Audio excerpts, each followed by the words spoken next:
Hello viewers, আমরা movie ফ্ল্যাশের একটা latest update হইলো, যেটা আমরা লাস্ট ভিডিও করে দিছি যে ফাইন্যান্সে অ্যাভেলেবেল আমাদের কাছ থেকে মোবাইল নিতে পারবা, second hand iPhone second hand ফাইন্যান্সে মোবাইল নিতে পারবা।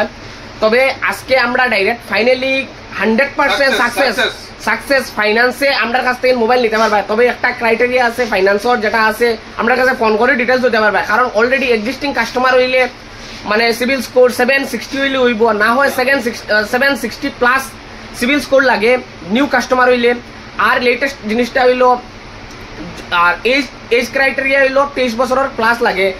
আমরা ফাইনালি আজকে আমরা যেটা ফাইন্যান্সে নিছেন, ও দাদা নিছেন, দাদা আপনি কোনছেন, এটা আপনি কেসে নিছেন না ফাইন্যান্সে নিছেন? ফাইন্যান্সে। কিটা ফাইন্যান্সে কিনছেন? বাজাজ ফাইন্যান্স। আর মোবাইলটা নতুন না সেকেন্ড হ্যান্ড?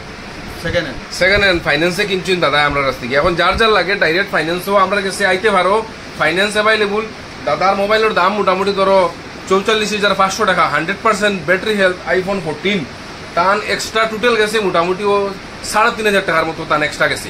মানে সব কিছু মিলে অত টাকার মোবাইল হইয়া দেখো, নয়া যদি 80,000 টাকার ফোনগুলো আর যাও ফাইন্যান্সে 10-12,000 টাকা আরো বেশ যায়, কিন্তু দাদা সেকেন্ড হ্যান্ড মোটামুটি একবারে কম ইন্টারেস্ট হয়েছে। আর যারা যারা যদি সিভিল বালা থাকে বা কার্ড বানাই থাকে, তখন তো আর একবার ইন্টারেস্ট তো লাগতো না, বিনা ইন্টারেস্ট নিতে পারবা।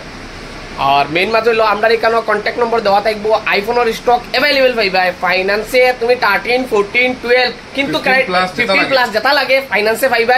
এখন থেকে আমরা 100% সাকসেসফুল ফাইন্যান্সে আমরা এখান থেকে পাইবা। আর আমরাও ডাইরেক্ট ফার্স্ট কাস্টমার ফাইন্যান্সর, আমরাও ডাইরেক্ট সাকসেসফুলি মানে কি ফাইন্যান্স দিছি বলি আমরা ডাইরেক্ট। সেকেন্ড হ্যান্ড ফাইন্যান্স, নয়া ফাইন্যান্স না, সেকেন্ড হ্যান্ড ফাইন্যান্স অন্য কোনো জায়গায় পাইতে না, একমাত্র মুভি ফ্ল্যাশও সেকেন্ড হ্যান্ড মোবাইলের ফাইন্যান্স ফার্স্ট। মানে বরাফিলের মধ্যে আমার লাগেন না যে অন্য কোনো জায়গাতে এরকম ফাইন্যান্স পাইবাই করিয়া, অন্য জায়গাত ফাইন্যান্স সবেও হয়, কিন্তু এর পরে তারা সবাই পিছিয়ে যে ক্রেডিট কার্ড লই যাও, ক্রেডিট কার্ড হইলে আর ফাইন্যান্স হইল নি, এগুলো ডাইরেক্ট ফাইন্যান্স, ডাইরেক্ট তোমার ব্যাংকের ডিটেলস লই যাও। আমরা যেরকম নতুন ফোন লইতে যেরকম ফাইন্যান্স হয় ওরকম ফাইন্যান্স হইব। তবে ধন্যবাদ, আমরা ভিডিওটা শেয়ার করিও, আর স্পেশালি ফাইন্যান্সে লাগে আমার কাছে আইও। Thank you.